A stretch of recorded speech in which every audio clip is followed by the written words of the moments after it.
Milan,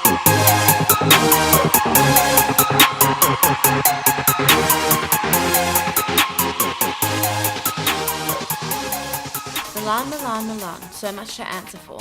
It doesn't help the week when the top attraction Gucci was a non-starter. This year opting to show at the Paris show for one time only, that was always going to be a big hit to come back from.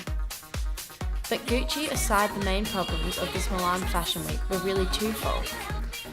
The first was the calendar. Camera della Moda really needs to fix it.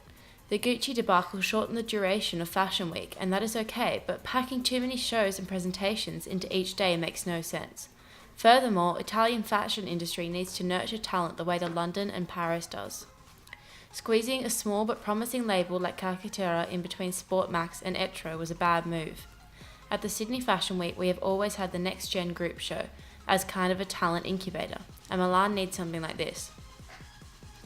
The second problem is way more substantial. It's structural.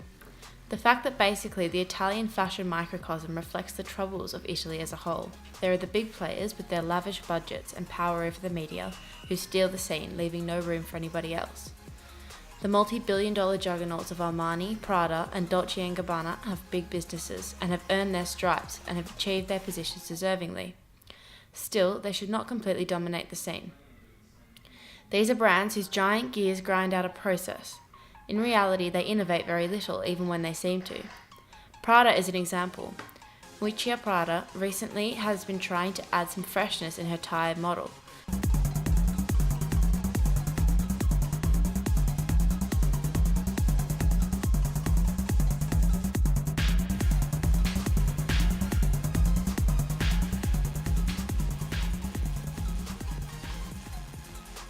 We saw that in bold colours and textiles.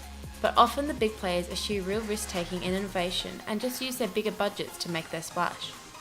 Armani's Lunate Extravaganza was a smashing once-in-a-lifetime event. Just like Prada's ugly chic reenactment in the belly of the Fondazione was captivating, and Donatello's new homage to the Versace heyday was catchy. But the Italian industry needs to know that there is life and true innovation and creativity outside these mega houses, and it needs to be nourished and supported so they can be the next generation of global brands. Despite the malaise, there was a select bunch of brave designers, old and new, big and small, trying to keep Italian fashion in good health. Francesco Russo is one. He keeps honing his unique childlike signature at Armani.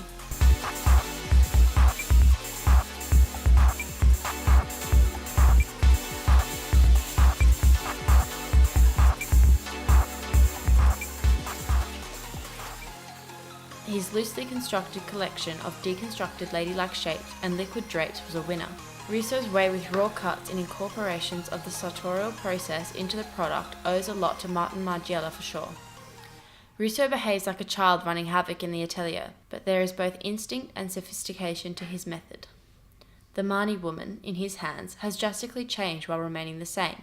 If you allow me the contraction, she's now kooky yet uptight, artistic and fierce, trying a bit too hard but nonetheless compelling. On the more establishment side, Missoni turned 65 years young, showing no signs of fatigue.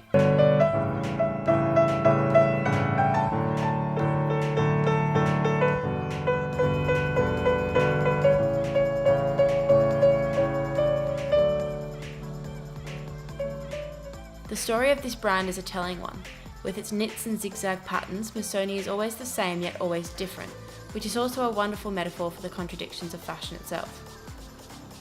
At Missoni, continuity and disruption mingle and merge endlessly.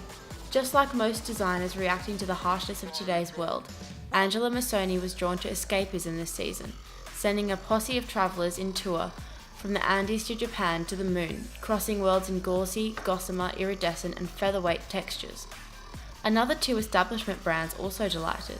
Luke and Lucy Meyer at Jill Sander and Paul Andrew and Guillaume Maillon at Salvatore Ferragamo delivered the easy and timely classicism that Italian fashion does best.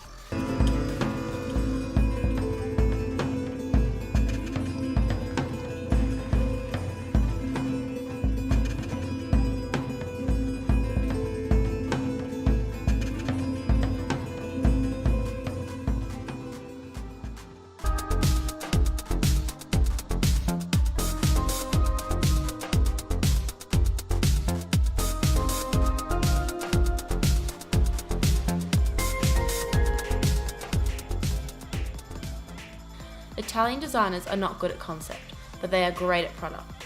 The Mayors added a dash of abstraction at Jill Sander, while Salvatore Ferragamo was strong on painterly colour.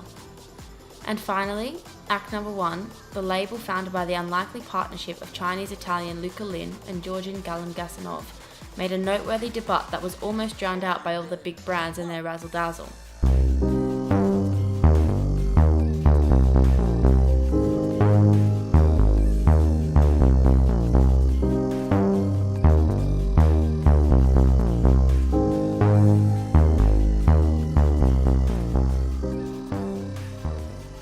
This design duo have talent and energy.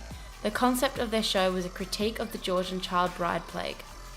Of course, making political statements of this kind using fashion is extremely dangerous, as it can glamorize a problem, but it worked.